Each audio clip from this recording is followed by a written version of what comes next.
couldn't handle. No one else could ever hold a candle.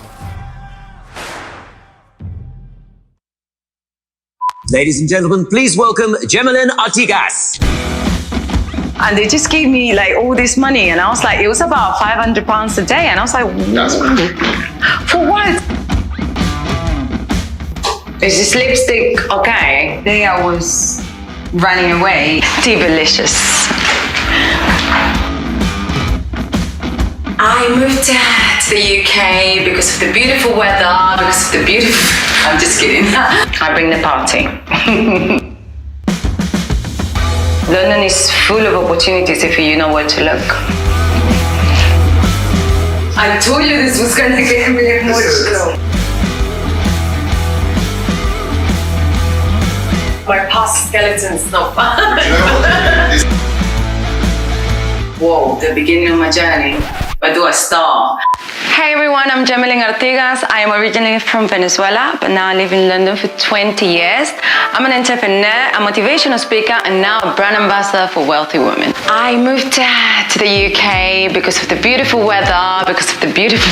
I'm just kidding. I was very young. I was 16 years old, so just graduated from high school. All I knew was that I was going to be away from my mom. She was very strict, and I was going to a very exciting city, but I didn't even know what it was. I thought actually the flight was going around and around and around because it was very far. So I was 16.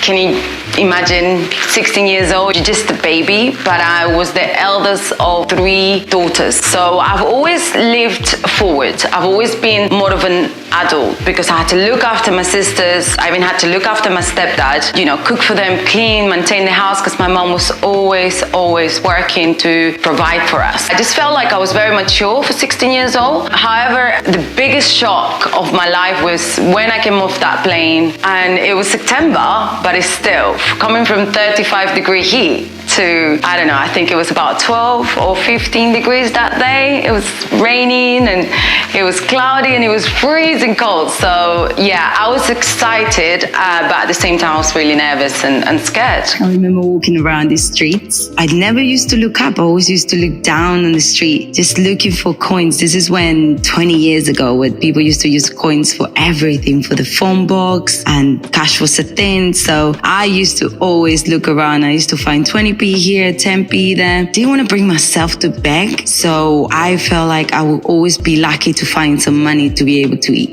My mom is my biggest hero. She's such a hard worker. She always did everything in her power to give us the best. We come from a very poor background from my dad. Then she moved on to someone else that had a much better lifestyle. Obviously not just because of that. They actually fell in love. She's always been my, you know, someone I look up to. She wasn't there as much as I would have wanted her to be, but I knew everything she was doing, it was because of us.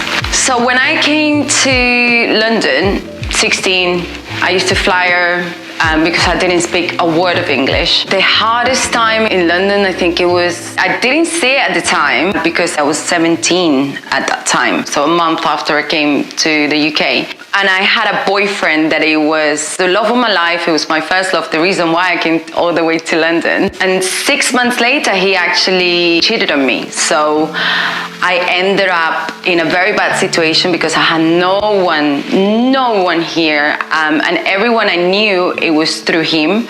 So I didn't want to know anyone because I felt like everybody knew that he was cheating on me, but nobody would tell me. So I was angry not just with him, but everybody else. And from that, I ended up sleeping rough. I was homeless. I got run over by a motorcycle at that time. I was seen on the back of restaurants, and it was hard.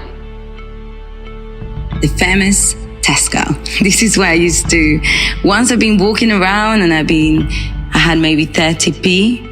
Back then, it was a lot cheaper than today. I will buy a baguette, and obviously bread on its own can be really dry. So I used to see people eating beans all the time, and then they seem very juicy. So I used to buy a tin of beans and a baguette, and I used to dip my baguette into the beans just so it wasn't dry. Well, 17 years old, being on your own. Right now I think about it, I'm a mom, I'm like, oh my God, how can somebody actually live in London so cold? But yeah. I get emotional. But yeah, that's pretty much the hardest time for me. And I didn't want to tell my mom because I knew the moment I told her, she will get on a plane, come to London and take me back. And I wasn't ready to quit.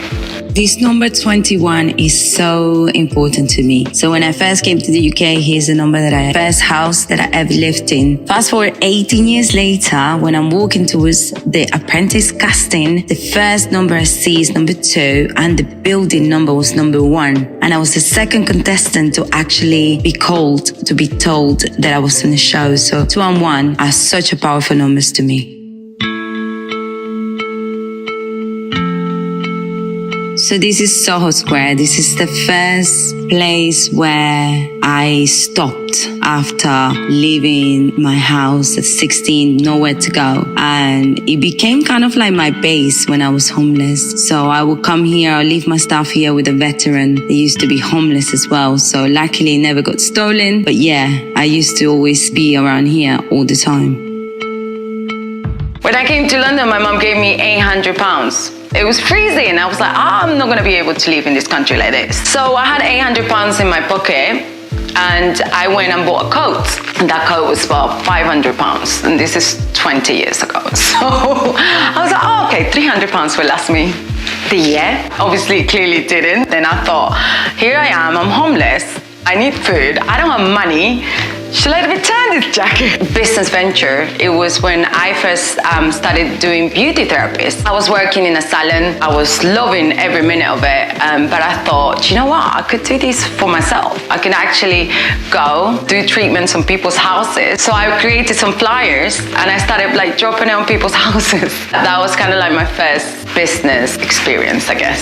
So once I realized that a mobile beauty therapist isn't as easy as it looks, I started working more on my communication skills, punctuation, and I learned everything on YouTube. Never had the chance to go to university because I had to work to support my family back in Venezuela. So I would have loved to go to university or some sort of education, but I just couldn't because I had to work very hard. So I'll go on YouTube and I will literally find videos on how you can say certain words in a very good way. And I wanted to work in my communication skills because I felt like if I did that, I would get to a different stage of my life. And that's when I used to work in a beauty salon, and one of my clients, he was a regular. He used to get massages off me, but I'll be a chatty box. I'm the worst person I was really bad at doing massages. They were literally, I was good at it, but I would chat too much. Actually, that's what it got me to the next stage. He said to me, why don't you come and work for me? I run a communications company where we do lead generations for trade shows and exhibitions, visiting trade shows and exhibitions. But 3 months later, unfortunately, the company went under and I lost my job. They couldn't keep me anymore. So I went from having a full-time job, secure job as a beauty therapist, to no job. And then I learned that I was pregnant. So yeah, I started, it was tough times. I was signing on. I was in job seekers allowance because I've always been very independent financially. I never had anyone looking after me financially. So yeah, that was that. It was really, really hard. A lot of things crossed my mind, but I've always been a fighter, and I knew somehow I was gonna get through it. So now I have a beautiful 10-year-old son. But yes, it was really, really difficult to think.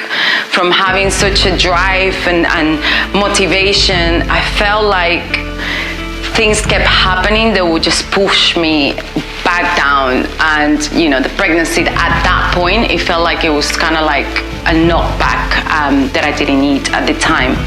However, 10 years later, I'm a happy mom. 4 years ago, I was suffering from depression. I didn't want to be here anymore. I had my son, and I think my son came to my room one day and he said, "Oh, mommy, the same." He was only like 4 years old. And that broke my heart. So I thought, okay. Sorry. So I thought, okay, I need to do something with my life. It was kind of like a wake-up call, like I need to do something with my life. I thought, I'm gonna just open my laptop, whatever comes first, I'm going to do. I opened my laptop, I went on Google or Chrome, and what are the chances that an ad for The Apprentice comes up? And I've always watched The Apprentice, I've always loved The Apprentice, and I always thought if I was to be on a TV show, it would be The Apprentice, because I've always been very business-minded. So I was like, okay, well, let me just apply. 2 days later, I got the first audition. I was like, wow, this is happening. I'm actually auditioning for The Apprentice. To my surprise, I got the address. I went to Tottenham Court Road for The Apprentice audition. They always request you to dress corporate. Ideally wear a suit. Start walking down the street, and it kind of like just comes to me, the fact that I'm on this street where I used to live 18 years ago then, because this is 2 years ago. And there I was going to the same building wearing a suit that I was crying 18 years ago. The exact same building that I saw people coming out of there successful wearing a suit, that I was going inside the exact same building, wearing a suit, forcibly, hoping that, that was going to be my success story. And here I am, I made it to the show. I am so ambitious that you can actually catch me, and ambition comes out of my blood. I knew from the second I saw that building is this moment I had of suffering. I was at rock bottom. No food, no money, nowhere to go, no friends. Seeing those people being so successful, it lived in the back of my mind for 18 years. I visualized that. That was my journey. I was meant to go through everything I went through because I knew that The Apprentice was going to be the first step to changing my life. I can't believe this is the arc where I actually, from the first time I left home and I just didn't know what was going to happen with me. I was only 17 years old at that time, and I just didn't know what was going to happen in my life. And it started raining, and I went underneath this arc, and I used to see the people who was coming from that building thinking, one day I was going to become successful. Then they had a suit and they had the briefcase, and it's just crazy that fast forward 18 years later, I was going to the same building wearing a suit because of The Apprentice and being part of the show. Thank you. I told you this was gonna get me emotional. I think women are amazing. We do so many things. We bring life. We, can make a house a home. We can create things incredibly. I think women are such a powerful humans, and I feel like sometimes we neglect ourselves to think we can do one thing or the other. And here I am a mom, I am a partner, also a businesswoman. And my advice to every woman out there is just don't neglect yourself, don't think small, because you're capable of doing incredible things. If you put your mind into it, you can have it all. I'm 100% the perfect example.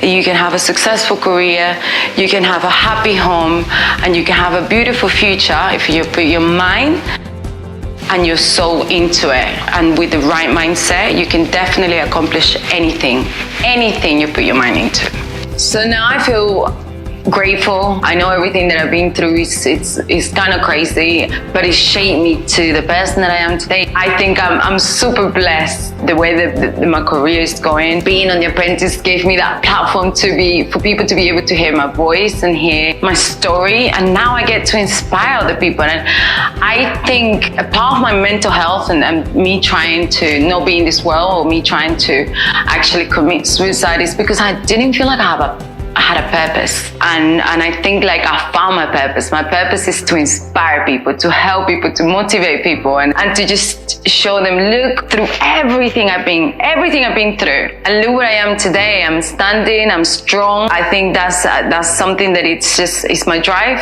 and I'm super proud. Describe myself in 3 words. I say I'm very, very, very humble. I'm very kind, but I'm also very crazy. Humble because of my upbringing. Kind because I feel like giving is what's got me to where I am today. And crazy because I love taking risks. I say yes to everything. I jump off a plane. And this is what majority of people don't understand in life. We're not getting out of here alive. So why will you play it safe? You're gonna die. You're gonna die. I'm gonna die. Everybody's gonna die. So, if you had 24 hours to live, would you play it safe? No, you wouldn't. So I see it that way. So they classify me as crazy, but I think it's actually living.